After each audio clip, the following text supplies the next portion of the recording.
Conservatory of Music in Berea, Ohio, just outside of Cleveland. I also serve as associate organist here at Trinity Cathedral in Cleveland. Through these videos, we will explore the art of accompanying on the organ, in particular, accompanying choral music.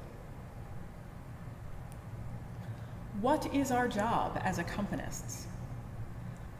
Our job as accompanists is to provide a foundation of sound and color that enhances, supports, and highlights the music of those who are playing or singing with us. An accompaniment should never be thought of as background music or something for other musicians to play on top of. And it is more than just playing the notes on the page. We are creating a musical landscape to which other musicians contribute. Now, you probably already have some experience accompanying other musicians, likely on the piano. As we choose what type of sound is needed on the piano, we can make adjustments to our tone, color, dynamics, and more, simply by how we physically depress the keys. By adjusting the position of the piano lid, we can also change the tone, intensity of sound, and directionality of sound. When the lid is fully open or full stick, we get the largest spectrum of sound possible. When we use the small stick, the sound is more concentrated in its direction, slightly damped and less bright. When the lid is completely closed, the sound is more contained inside the instrument itself. Colors are more muted, and the intensity of the sound is diminished. The organ is a bit more complicated than the piano, as how and where sound is created on each instrument can be vastly different. Sometimes pipes are hidden behind walls or inside an organ case. Sometimes they are behind shades that can be opened or closed. Sometimes they are completely open to the room without any barriers. And sometimes one instrument can be a combination of all these things. The organ also has a larger variety of sounds to choose from. For organists, we are very much like painters with a full palette. We get to choose colors, hues, and even the thickness and texture of the sound. We can choose individual stops, each with their own character. Or we can choose combinations of stops that create new possibilities with each addition. It's a lot of fun, but can be very daunting and full of pitfalls. So let's explore a few basic concepts to help with that process. There are a few basic things to consider when accompanying from the organ. The room. The acoustic of it, not the size. How sound moves through the room will determine how both the choir and organ sound. Is it a very live space?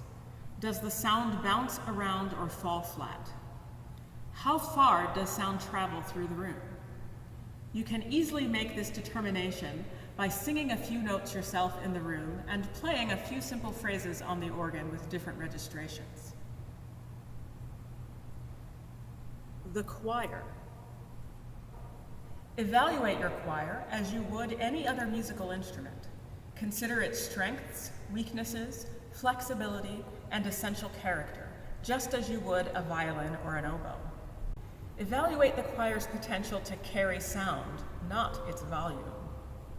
Is it a smaller sound? Does it not quite fill the room? Does it stay localized in the location of the choir? Is it a larger sound? Does it fill the room adequately? Does it bloom as it travels?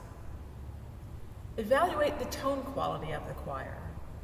Is it transparent, like the sounds of a children's choir or a treble choir? Is it rich and complex, like the sound of trained voices? Is it a uniform sound, like the sound of many violins playing in tune together? Or is it a less uniform sound, like the sound of different types of instruments of varying tone qualities playing together? How flexible is the choir in their potential to carry sound and manipulate their tone? You will learn more about this as you rehearse with and listen to the choir. By evaluating the type of sound your choir makes, you can make better stop choices on your particular organ. Never evaluate the choir by the number of people singing. This can be very deceptive, as a small quartet of professional voices can sometimes fill a room more than a group of 12 untrained, timid singers. The acoustic of a room, or lack thereof, can greatly amplify a small number of singers or dampen a large number. The organ. Evaluate the organ's potential to carry sound through the room. Is it a small sound? Are there a limited number of more quietly voiced stops? Does the sound not quite fill the room? Does the sound stay localized or close to the location of the pipes?